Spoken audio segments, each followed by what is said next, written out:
नमस्कार। कार्यक्रम लगानीकर्ताको आवाजमा यहाँहरूलाई स्वागत छ।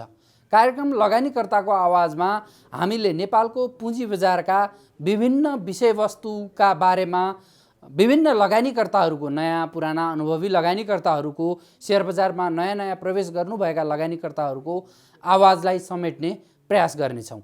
यसै क्रममा आजको कार्यक्रममा हामीले नेपालको पुँजी बजारको वर्तमान अवस्था र काठमाडौँभन्दा बाहिर मोफसलमा बसेर नेपालको पुँजी बजारमा अथवा नेपालको शेयर बजारमा कारोबार गर्न कतिको सहज छ, कसरी कारोबार सञ्चालन गरिरहनु भएको छ भन्ने विषयमा केन्द्रित रहेर नेपाल पुँजी बजार लगानीकर्ता सङ्घका लुम्बिनी प्रदेश संयोजक माधव पाण्डेलाई कार्यक्रममा अतिथिका रूपमा आमन्त्रण गरेका छौँ।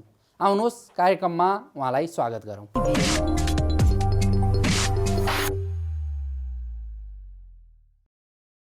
सर, स्वागत छ कार्यक्रम लगानीकर्ताको आवाजमा।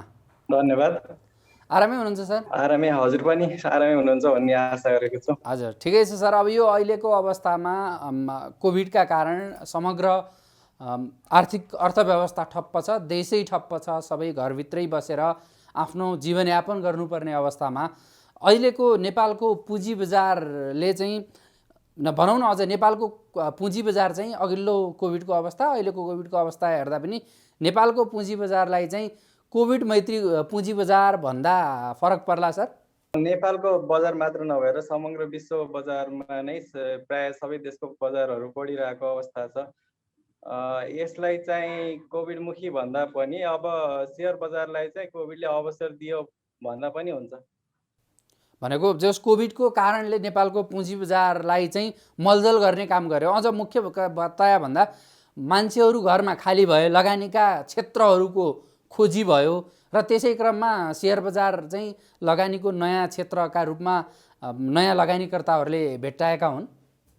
त्यो भन्दा पनि कोभिड सुरु हुनुभन्दा अगाडि ब्याङ्कहरूमा चाहिँ तरलताको अभावको अवस्था थियो। त्यति बेला ब्याज दर पनि उच्च थियो र कोभिड सुरु भइसकेपछि लगानीका क्षेत्रहरू खुम्चिँदै गए।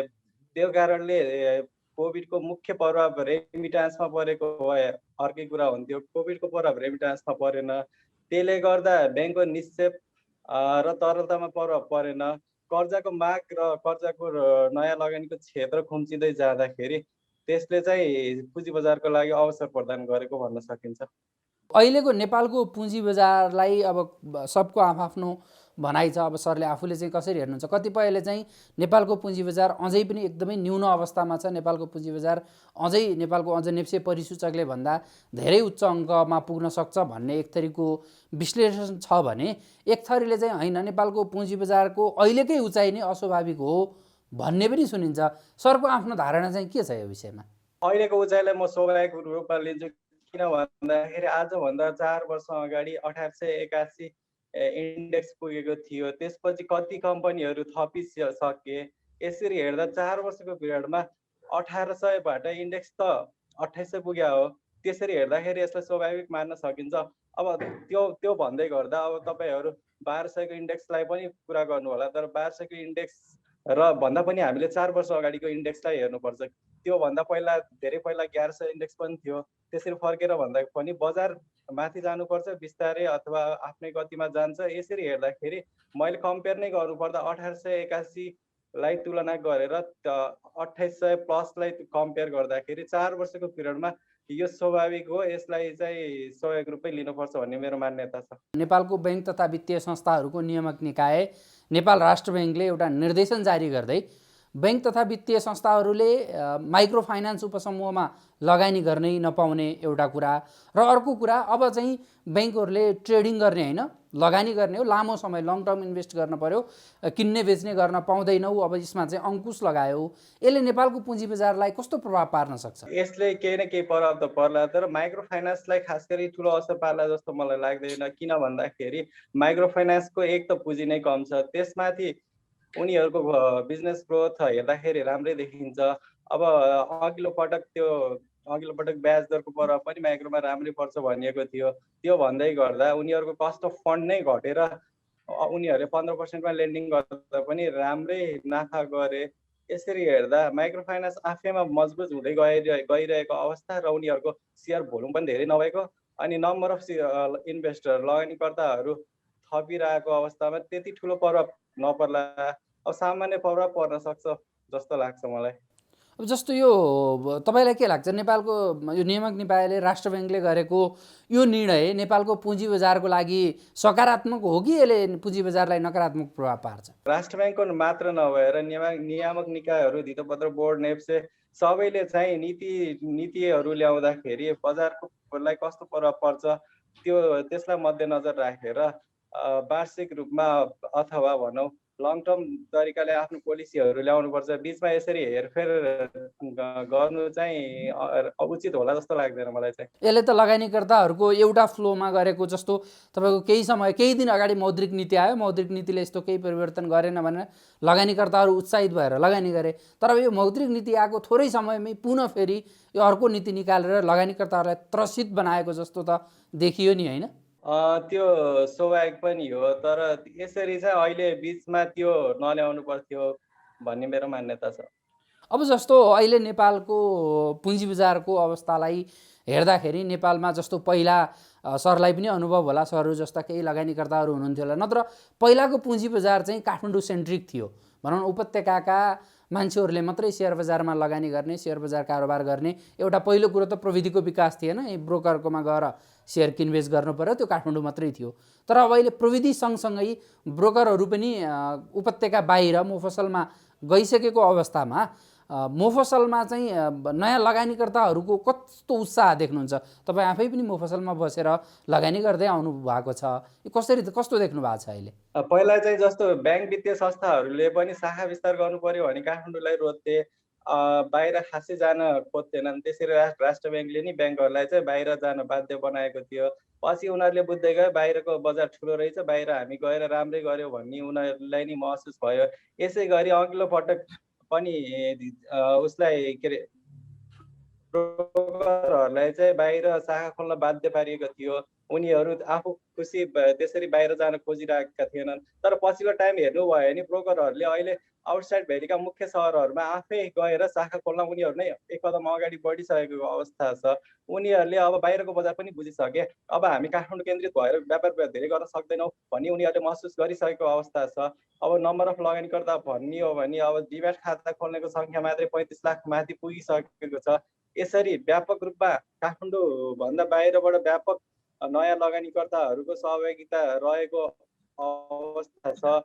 यो सँगै विदेशमा रहेका खास गरी अझै कोरियामा भएका दाजुभाइहरूले नि बजारमा सिधै लगानी गर्न थाल्नु भएको छ। यसरी रेमिटान्स पनि सिधै सेयर बजारमा आएको छ। विगतमा यसरी रेमिटान्स नगन्य रूपमा आउँथ्यो भने अहिले राम्रै आएको छ। बिस्तारै घर जग्गाको पैसा पनि सेयर बजारमा आइरहेको छ। जग्गामा तपाईँ अब एउटा सानो टुक्रा जग्गा लिनुहुन्छ भने 30-40 लाख पर्न सक्छ, तर 2-4 लाख बढी सेयर बजारमा लगानी गर्न सकिन्छ।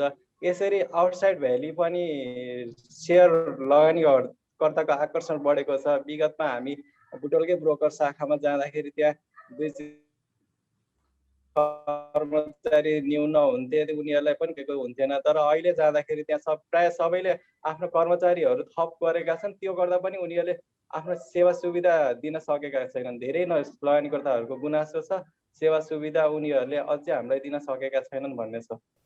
अब जस्तो तपाईँ त आफै पनि एउटा लगानीकर्ता सङ्घमा आबद्ध भएर एउटा प्रदेश संयोजकको रूपमा काम गर्दै आउनु भएको छ। अब तपाईँहरूले चाहिँ संस्थागत रूपमा नयाँ लगानीकर्ताहरूलाई सुसूचित गर्ने, यो चाहिँ यसरी लगानी गर्नुपर्छ भनेर चाहिँ दिने काम चाहिँ कतिको सञ्चालन गरिराख्नु भएको छ सर? हामीले काठमाडौँमा त धेरै कार्यक्रम भइसक्यो। बुटोलमा पनि एउटा राम्रै कार्यक्रम गरिने भनेर हामी तयारी गरिरहेका थियौँ। यही समयमा अघिल्लो जेठमा हामी कार्यक्रमको तयारी गर्दै थियौँ। कोभिडले गर्दा प्रभावित भयो र बिस्तारै कोभिड रिकभरी हुँदै जाँदा अब वैशाखको लास्टतिर गर्ने खालको पनि हाम्रो अध्यक्षज्यूसँग सल्लाह भएको थियो। त्यसपछि फेरि कोभिड प्रभाव भएर अहिले स्थगित भएको हो।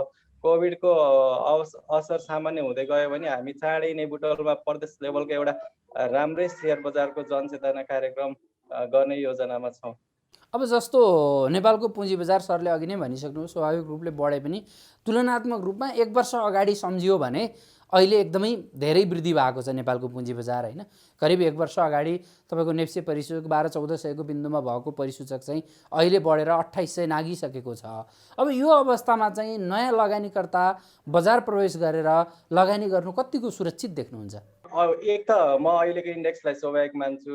किन भन्दाखेरि तपाईँ 1 वर्ष अगाडि तपाईँ हामीले ब्याङ्कबाट कर्जा लिँदाखेरि हाम्रो ब्याज दर 13-14% तिर्नुपर्ने अवस्था थियो भने अहिले हामीले 9-10%मा, अब त्योभन्दा कममा नि पाइएला, 9-10%मा सजिलै कर्जा पाउने अवस्था छ। यसले गर्दा पनि अब लगानीकर्ताको कस्टिङ नै घट्यो।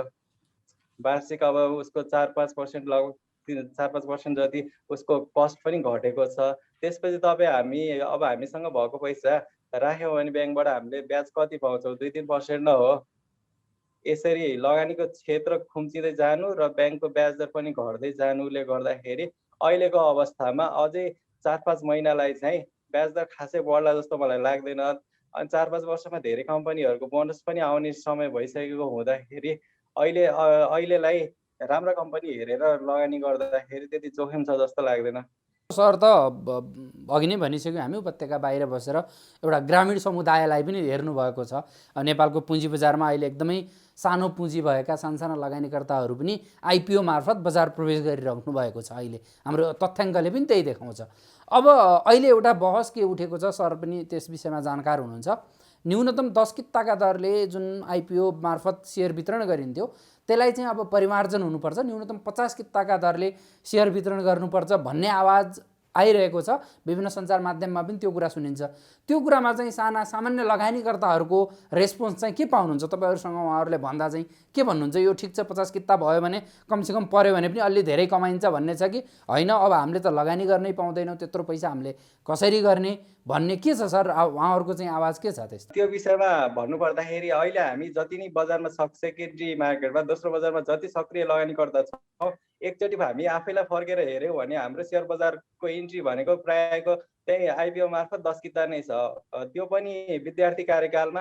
अब पहिला त काठमाडौँ बाहिर सेयर बजारको क्रेज थिएन। कतिपय जस्तो हामी पनि काठमाडौँ पढ्न जाँदाखेरि त्यहाँको बाटोको भिडभाड माहौल हेरेर नै यो के रहेछ कसो रहेछ भन्दै जिज्ञासाका साथ त्यसलाई अध्ययन गरेर हामी त्यसरी सेयर बजार प्रवेश गरेको हो। त्यति बेला हामीसँग विद्यार्थी जीवनमा पढ्दै गर्दा त्यो काठमाडौँको ठाउँमा पढ्दै गर्दा हामीसँग खासै पैसा पनि हुन्थेन। त्यही 10-20 कितालाई पनि जोगाउन गाह्रो थियो। त्यसरी हामी आफै 10 किता मार्फत बजार प्रवेश गरेका हौँ र अहिले पनि 10 किता मार्फत बजार प्रवेश गर्ने, प्राथमिक बजार प्रवेश गर्नेको सङ्ख्या ठुलो छ। उनीहरू आफ्नो क्षमता विस्तार हुँदै जाँदा, उनीहरूको आम्दानी बढ्दै जाँदा उनीहरू 10 किताबाट 50 किता, 50बाट 100, 100बाट 1000 त्यसरी नै अघि बढ्ने हो। हामी पनि अब पहिला इन्ट्री त हामी 10 किता हो, त्यो पनि चिच्चाबाट पाउने हो। जस्तो अहिले तपाईँ 10 किताको विरोध गर्दा तपाईँ 50 किता मिनिमम गर्ने कुरा छ। 10 अर्बको कम्पनीको 30% आइपिओ जारी भयो भने कति हुन्छ? 30 करोडमा लगभग एकजनाले 20 किता पनि पाउँदैन। अहिलेको रेसियो हेर्दाखेरि मुस्किलले 20 किता पाउने हो, 2000 त्यो पनि।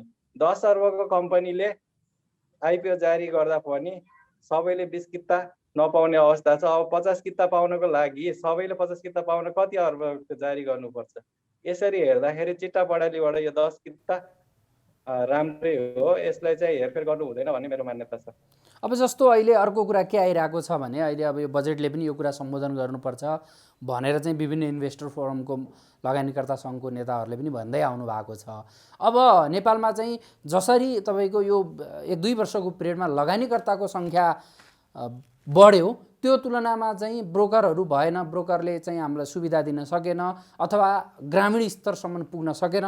त्यस कारणले चाहिँ अब ब्रोकर सङ्ख्या थप्नुपर्छ। बैङ्कहरूलाई नै अथवा बैङ्कका जुन क्यापिटलहरू छन् बैङ्कका उनीहरूलाई नै अब चाहिँ ब्रोकर लाइसेन्स दिएर उनीहरू मार्फत ब्रोकर सेवा सञ्चालन गर्नुपर्छ भन्ने आवाज सुनिँदै आएको छ। अब यसमा के छ सर, त्यो अहिलेको आवश्यकता हो त? खासमा ब्याङ्कलाई ब्रोकर लाइसेन्सको आवाज उठ्नुको कारण नै ब्रोकर हो भन्ने मलाई लाग्छ। किन भन्दाखेरि उनीहरूले सेवा सुविधा राम्रै दिएको भए, उनीहरूको शाखा सञ्जाल पनि राम्रै दिएको भए आज सायद ब्याङ्कलाई ब्रोकर लाइसेन्सको इस्यु नै उठ्थेन जस्तो मलाई लाग्छ। पहिला त उनीहरू काठमाडौँ केन्द्रित थिए, अब अहिले चाहिँ काठमाडौँ बाहिर सीमित सहरमा मात्र शाखा सञ्जाल पुर्याउन सकेका छन्। यसरी उनीहरूको क्षमता विस्तार नहुँदाखेरि ब्याङ्कलाई ब्रोकर लाइसेन्सको आवाज उठ्यो। ब्याङ्क 77 जिल्लामै पुगेको अवस्था र उनीहरूको शाखा सञ्जाल राम्रो भएको हुँदाखेरि ब्याङ्कलाई ब्रोकर लाइसेन्स दिँदा सर्वसाधारण लगानीकर्ताहरूको दोस्रो बजारमा पहुँच हुन्छ भन्ने मान्यतालाई नै यो ब्याङ्कलाई ब्रोकर लाइसेन्सको आवाज उठेको हो र अहिलेको अवस्था हेर्दाखेरि ब्याङ्कलाई ब्रोकर लाइसेन्स उचित हुन्छ। सँगसँगै नयाँ ब्रोकरहरू थप्दा पनि राम्रै हुन्छ अथवा भएकालाई उनीहरूलाई चाहिँ उनीहरूको क्यापासिटी विस्तारदेखि लिएर धेरै सुधारका कुराहरू अगाडि बढाउनुपर्छ जस्तो लाग्छ। अब हामी कार्यक्रमको अन्तिममा छौँ। हाम्रो कार्यक्रम हेर्ने आम लगानीकर्ताहरूलाई तपाईँ के सुझाव दिन चाहनुहुन्छ? सेयर बजार जोखिमको क्षेत्र हो। म पनि अघिल्लो बुलमा राम्रैसँग फसेको थिएँ। हरेक बुलमा चाहिँ नयाँ लगानीकर्ताहरू फस्ने गर्छन्। किन भन्दाखेरि बुलिस मार्केटमा सबैले धेरैले कमाइराखेका हुन्छन्। उसले कमा, त्यसले कमा, फलानाले कमा भन्दै उसैको लयमा बजारमा एग्रेसिभ प्रवेश गर्ने सङ्ख्या पनि उल्लेख्य हुन्छ। सुरुमा नयाँ मान्छेले अलिकति पैसा कमाउँदै जाँदाखेरि त लगानी गरेर कमाइ गर्ने सजिलो ठाउँ यही छ भनेर उसले भयोभरको पैसा प्लस कर्जा सर्जा सबै गरेर एग्रेसिभ लगानी गर्यो भने त्यस्तो मान्छे फस्ने चान्स हुनसक्छ। किन भन्दाखेरि नयाँ लगानीकर्ताले प्रायः घाटामा बेच्न जान्दैनन्। पुरानो लगानीकर्ता त बजारको माहौल हेरेर कहिले नाफामा बेच्छन् त कहिले घाटामा पनि बेचेर बाहिर निस्किने गर्छन्। यसरी नयाँ लगानीकर्ताले सकेसम्म आफ्नै बचत पैसालाई लगानीमा रूपान्तरण गर्नुहोस्। सकेसम्म कर्जा सर्जाबाट धेरै लगानी नगर्नुहोस्। आफ्नो बचतलाई लगानी गर्नुहोस्। राम्रै कम्पनीहरू हेर्नुहोस् भन्न चाहन्छु। त्यो गरे पक्कै पनि लगानीबाट प्रतिफल पाइन्छ। हस्, यस्तो प्रतिकूल समयका बावजुद पनि आफ्नो अमूल्य समय र विचार दिनुभयो। यहाँलाई धेरै धेरै धन्यवाद। मेरा केही विचारहरू राख्ने अवसर दिनुभएकोमा हजुरहरूलाई पनि धन्यवाद।